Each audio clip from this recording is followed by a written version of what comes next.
Leonard, many congratulations. Thank you. Victory on your World Championship return. How good did that feel? Man, it's a wonderful feeling. Definitely to come back and get through my first round so I could keep going to see what I can do in the next round or the next round after that. It's an amazing feeling right now. And we know you love playing on the big stage. It doesn't get any bigger than Ali Pali. How special was it to be back? Oh, man, it's one of those feelings that, it's like, okay, I made it. Let me go and see what I can do. But the energy is the same. It's possibly even more than when I was here last time. It's phenomenal right now. And 3 ton-plus finishes tonight, all at really big moments as well. How pleased were you with that aspect of your game tonight? Oh, man, that's a great feeling because it's one of those things where, you have a big finish. You have to take it out to not give the opponent the advantage. And when you do it, it's like, oh, yeah, everything's feeling right, everything's falling in place. And 2 years since you made your debut here, how much do you think you've improved as a player since then? Oh, yeah. I think I've improved greatly because just here tonight doesn't show what I've done in the States. I'm on a roll. Everybody's telling me I'm on a roll. But I know I'm on a roll, and I want to keep it that way, just stay on a roll, just like a snowball rolling down a hill, dude. It builds, And up against Nathan Aspinall now in round 2, it could be a battle of the walk-ons, couldn't it? Yeah, definitely. Nathan has a backing. He has the love from the fans. He has a lot of fans. But the monster is coming. Leonard, congratulations. You touched on this snowball effect and what's going on in America and everything like that. How important is it that you show the rest of the world that you're America's #1 as well? I kind of don't think about it.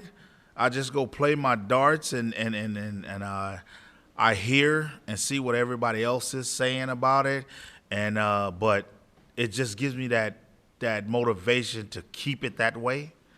Sort of say, you hear, but you don't want to get too cocky about it. It's like, okay, they say I'm the best. All right, let me keep it that way to nullify it. You know what I'm saying? Sort of something like that. You touched on the energy out there. What's it like when you've got somewhere here in London all shouting USA, USA back to you? Wow. That's all I can say is wow, because that is, you can feel it in your bones and your body is just like, oh my God, they're chanting this and they're looking at you and they're feeling what the energy is, I really can't explain it. All I can say is just wow, because that's a good motivation for me. We've seen you guys from North America come across and have moments here on the big stage. But if you could beat Nathan Aspinall, would that be a real statement? It could be a real statement, but I'll definitely have a target on my back after that.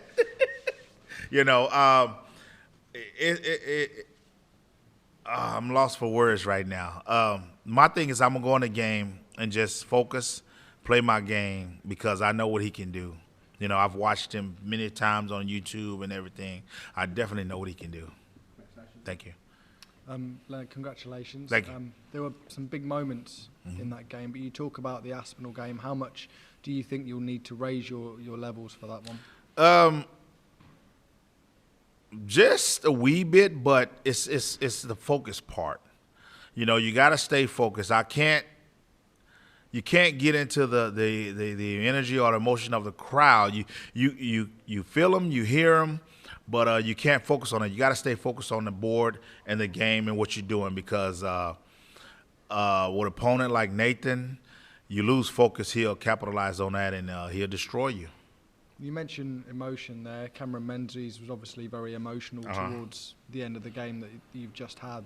The crowd got quite involved. What did you make of the treatment, I guess, from the crowd? For a second there, I just thought, I was just like, I just told him, I hope you just block it out and just play the game. Don't get involved with the negativity that somebody's cheering against you or whatever it may be. Just stay focused on what you're doing and go forward with that. And just, like me, I'll use that energy. You know what I'm saying? I'll block it out, but I'll use that energy each time because if you play your darts and you hit what you need to hit, trust me, the crowd will get quiet. Thank you. Congratulations, Leonard, on your victory. Obviously, there were quite distressing scenes. Was it difficult for you were you aware of what was going on around you? To close out a match of that magnitude for you, to have that going on is quite a big thing. Yeah, definitely. It's one of those things where, like I was saying about the you have to block out certain things and just do what you're up there to do. And that's what I think I got back down to the basics. It's like throw your darts. Check the scores, make sure everything is right, know what you have to hit, and then you have to hit it. You seem to have some inspirational words for Cameron at the end there. Yeah. Do you think he should seek more help? Because he's obviously seeking some sort of sports psychology right now, but do you think he should get more? Because you seem to have the right words for him at the end there. I hope I said some things to him that will help him in his game, personally as in life also. He has to figure out what it is with him, if he needs more help or whatever, but hopefully I said something that will build his confidence and he'll keep his game going.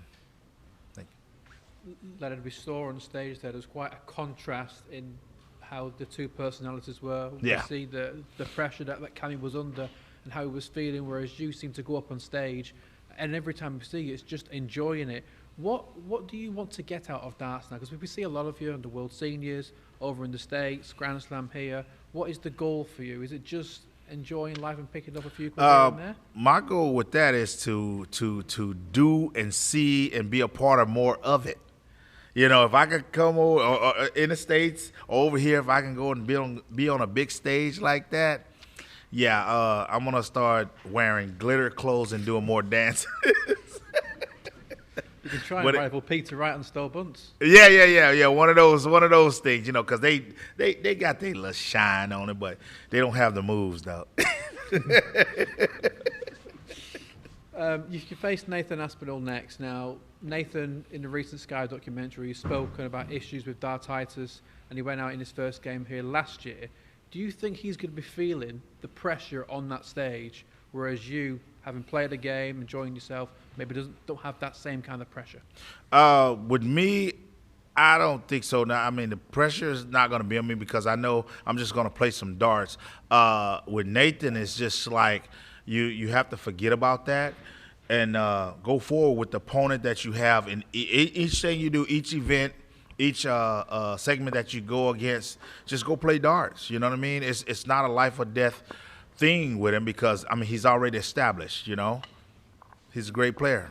Thanks very much. Thank you. Leonard, last time you saw Cameron, you were actually teammates with him at the Las Vegas Open. Yeah. You knew that was going to be a tough match just from that aspect. He's a good friend of yours, but just your initial thoughts on going into that match and the outcome. And you said it. You just said it. We played together, and I was just like, oh man, that was a tough. I wish the draw didn't happen like that. You know, I mean, maybe the second, third, fourth, fifth round or whatever, I faced him, but I was just like, okay. But I've watched him these last few months. He's shot great. He's shooting great darts. I mean, tonight was just something different with, you know, being in the alley patty, the finals or whatever. And you kind of got to block that out. But Cameron, he definitely came into the game with a lot of emotion, with a lot of passion. I mean, he's a great guy, man. That's all I can say. He's a great guy. Well, from my understanding, you had an early arrival today. Did you come into today's performance just knowing, hey, I'm gonna take it as I ride, or did you just think, come off the plane and perform? Because you threw a 100.20 set to lead us off. I'm sitting there thinking I don't want to tell the truth. I want to tell a lie.